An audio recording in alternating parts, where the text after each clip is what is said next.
Shalom. Salam damai di dalam nama Tuhan kita Yesus Kristus.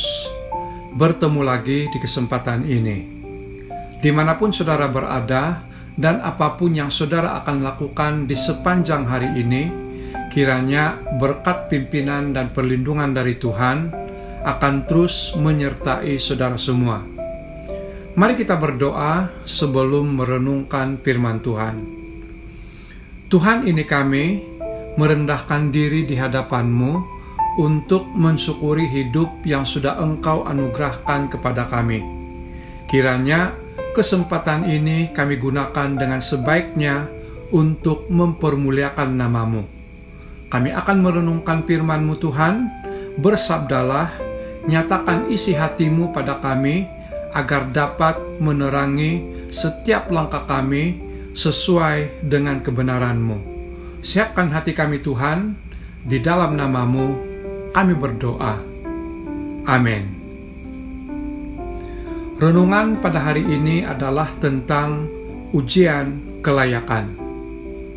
Pembacaan Alkitab diambil dari Mazmur nomor 139, ayat yang ke-17 sampai dengan ayat yang ke-24. Tetapi hanya ayat yang ke-23 saja yang akan dibaca. Firman Tuhan berkata, "Selidikilah aku ya Allah, dan kenalilah hatiku. Ujilah aku, dan kenallah pikiran-pikiranku." Demikianlah firman Tuhan. Saudaraku di dalam Tuhan, kita tidak dapat menilai pekerjaan kita sendiri secara objektif. Itulah sebabnya kita sentiasa memerlukan pihak yang lebih berkecuali dan dapat diyakini untuk menguji dan menilai pekerjaan kita. Sebagai contoh, satu laporan keuangan hanya dapat diyakini kesahihan laporannya setelah diaudit oleh auditor luar yang berkecuali.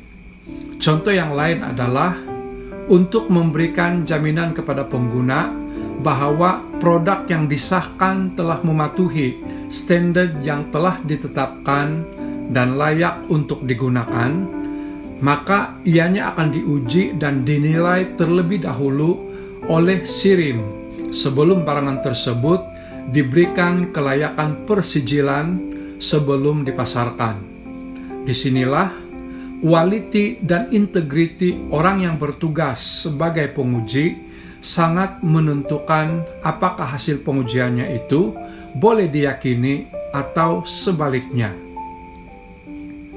Saudara, demikian juga dengan hati kita. Sesungguhnya kita tidak dapat menilai hati kita sendiri.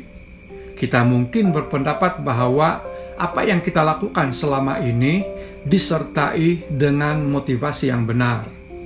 Tetapi belum tentu itu terbukti benar di hadapan Tuhan. Pemazmur juga merasa bahwa apa yang dilakukannya sudah benar. Walau bagaimanapun, dia tetap meminta Tuhan menyelidiki hati dan pikirannya. Semua ini didasari dengan kesadaran bahwa Tuhan itu Maha Tahu. Dia benar-benar mengetahui segala isi hati dan pikirannya. Selain itu, karena Tuhan adalah kebenaran, maka semua penilaian Tuhan pastilah benar.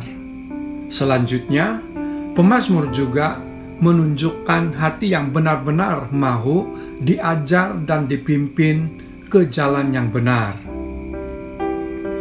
Saudaraku di dalam Tuhan, mungkin kita sudah merasa bahwa semua yang kita kerjakan telah kita lakukan dengan cara dan motivasi yang benar bagi kemuliaan Tuhan.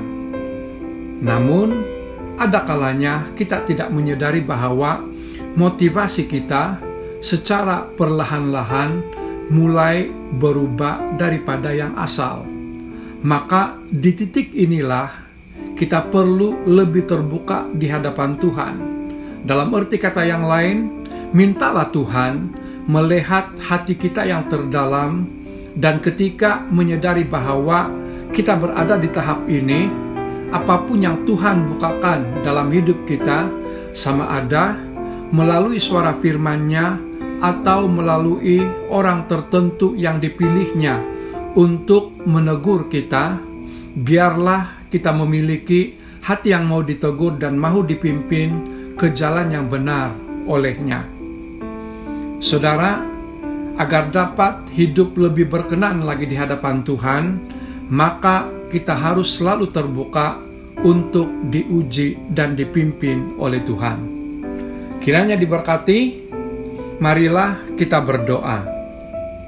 Bapa di surga yang kami sembah di dalam nama Tuhan kami Yesus Kristus, kami bersyukur karena kami boleh melihat diri kami melalui message firman-Mu pada hari ini. Kami akui bahwa kami tidak selalunya benar di dalam tindakan ataupun pekerjaan kami. Terima kasih karena Engkau sudah memperingatkan kami untuk sentiasa memeriksa diri kami secara pribadi di hadapan-Mu. Tuhan, kami mahu belajar terbuka dan rendah hati untuk ditegur melalui apapun sarana yang Engkau gunakan, sama ada suara kebenaran firman-Mu, orang terdekat kami, atau orang yang Engkau pilih secara khusus untuk mendekati kami. Berkati keluarga, saudara, dan teman-teman kami, dimanapun mereka berada dan apapun yang mereka lakukan, Engkau berkati, pimpin, dan lindungi. Di dalam nama-Mu, kami berdoa. Amin. Saya percaya Roh Kudus akan terus menolong kita untuk memahami perkongsian pada hari ini dengan lebih dalam lagi. Bertemu lagi di perkongsian yang berikutnya. Tuhan Yesus memberkati.